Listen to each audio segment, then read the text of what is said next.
Hey, what's up guys, and welcome back to the channel and part 2 of this discussion on the recent announcement of Metroid Prime 4's Project Restart. Now, in the first part we talked more about what we could expect, and a lot of that was predicated on my personal beliefs and desires when it comes to what I expect from Nintendo, Retro, and the Metroid Prime franchise.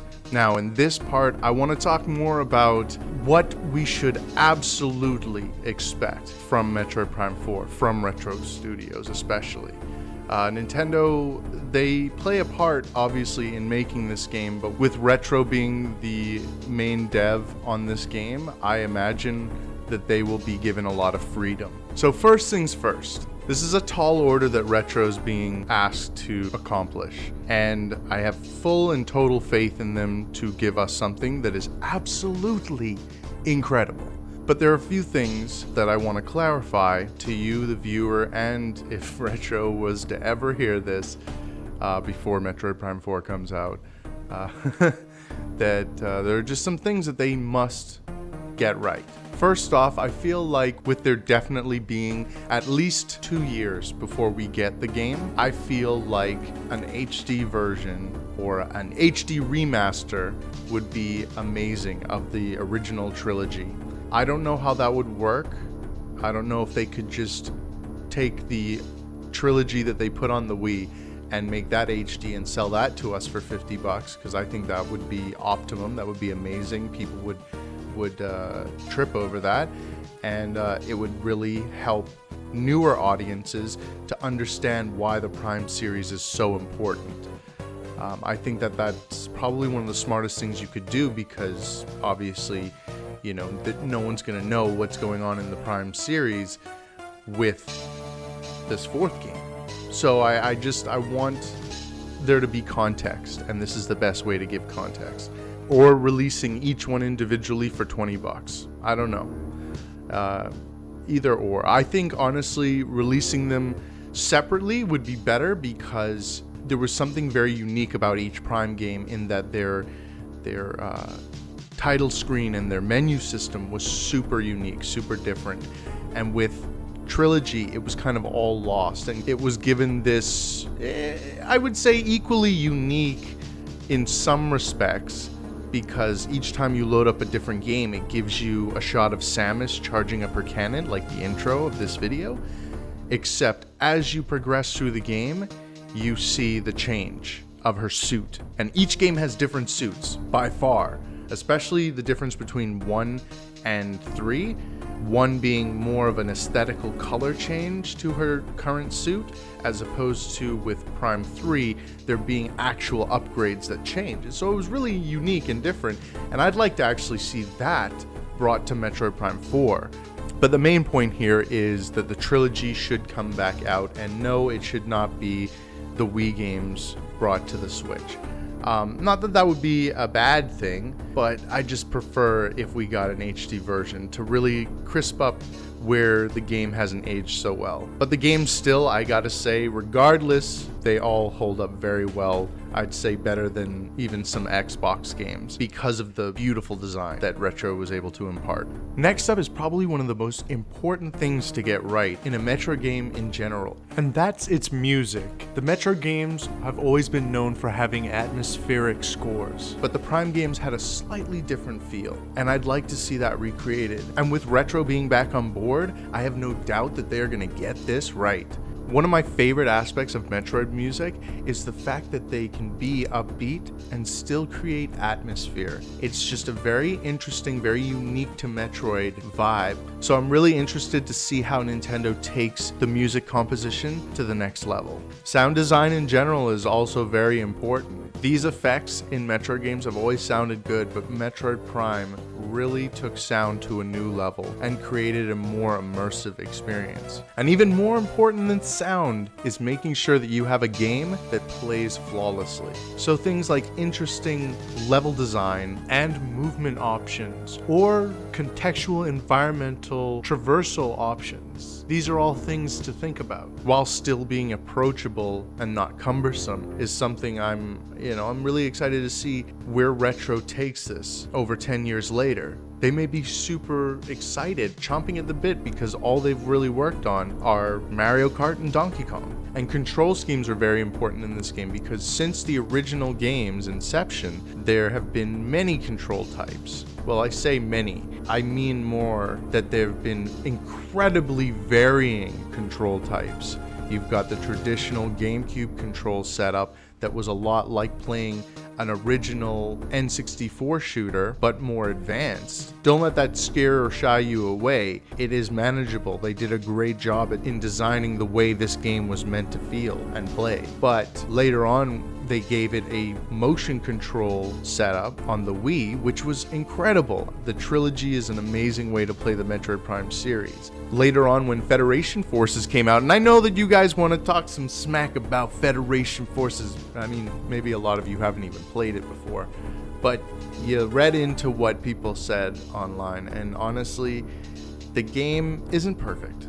It is by no means perfect, but it is definitely worth playing.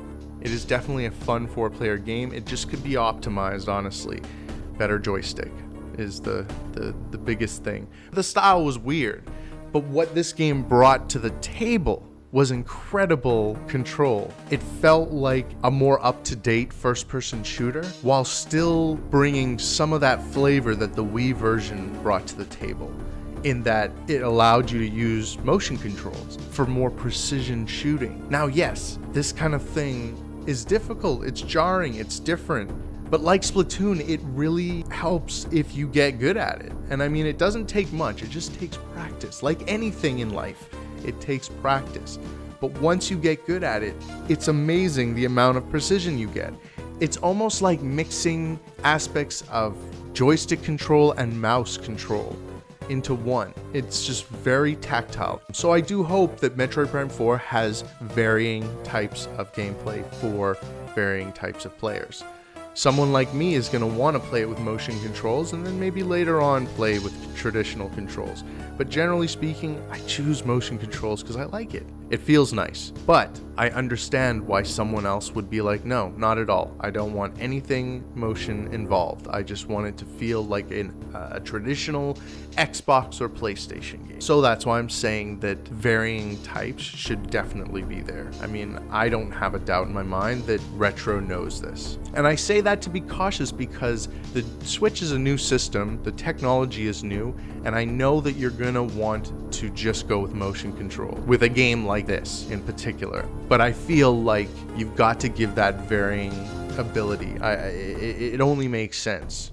You know, you've gotten the hardcore back, you've gotten everyone back, you've got to please them. So I'm just saying that we should definitely be expecting motion control and traditional. I know I brought this up in the last part, but multiplayer, Retro, multiplayer. You've given it to us. I mean, not you personally, but the Metroid Prime franchise has given it to us in both Hunters and in Federation Forces, and two very different experiences. Choose what Metroid wants to do and stick with it. If you want to do both, awesome, but do it well. Maybe a third-party developer to help with that kind of thing. I don't know, someone experienced in that field. Maybe the Splatoon guys could help with that. I don't know. But you definitely need to either do it or don't at all. But personally, I think that you should, because both Hunters and Federation Forces gave us something nice. They gave us a glimpse at something that could be amazing. Because I don't know, if anyone remembers this, but Metroid Prime 2 Echoes had a multiplayer and it was garbage, absolute garbage. There was elements there that could have been nice. The level design was boring. I mean, no, there was nothing really good here.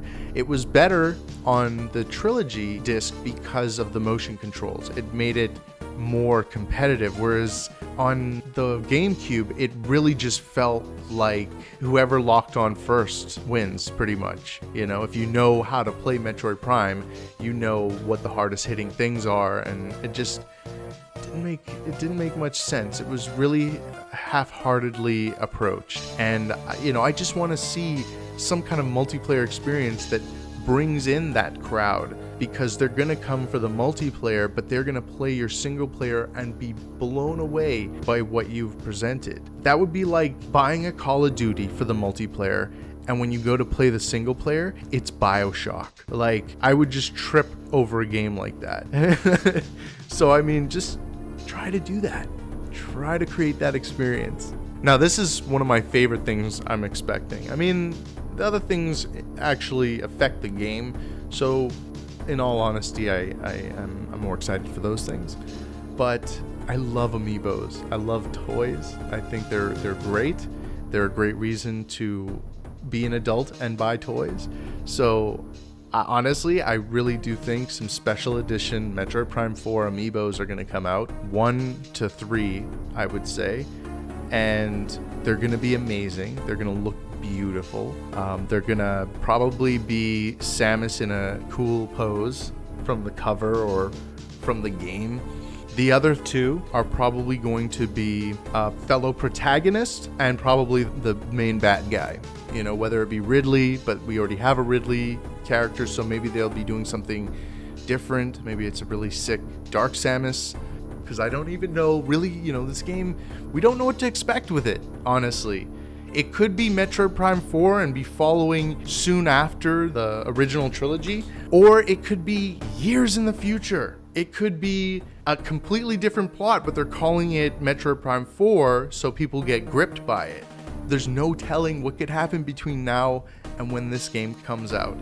But we already have certain amiibo and they wouldn't want to be making duplicates. All I know is I am super excited about this game. I've been excited for it since it was announced, and the announcement of Retro now being the developer has me more excited than I think I've been for a game in over 10 years, over 15 years. I don't even know the last time I was this excited, but it's not really gonna hit me until we start seeing some stuff. So get on it, Retro.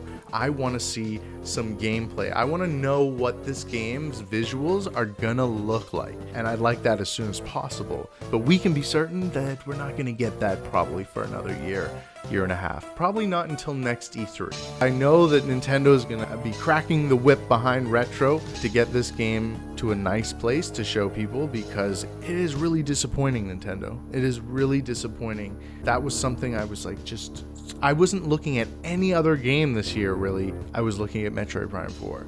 I mean, I'm going to get the other games of this year, but that was just all that was on my agenda. I can't wait to see it. Let's get this ball rolling. Make us a great game. Just kill it, man. Kill it. Retro, show people what you're worth, man. I know that you're one of the best first-party companies that has ever been a part of Nintendo, and I'm so glad that you found your way to Nintendo, because the quality that you bring to the table is amazing. Prove that to the world. Now that you've got a huge platform, show off, man. You guys are incredible.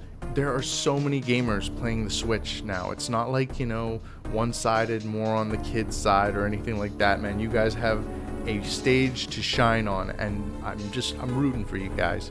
If there was ever a third-party company that I want to work for Nintendo, and I was to be specific, it's you guys. So I am hella rooting for you guys. If you're interested in the topic of Metroid, I did a video a couple months ago covering some of the same topics, but also expanding on a lot of the ideas that I have for a future Metroid game. If you'd like to check it out, I'll leave a link in the description below. Anyway, dudes, that does it for this video. I hope you enjoyed. If you did, hit that like button, subscribe if you haven't already, and I will see you in the next.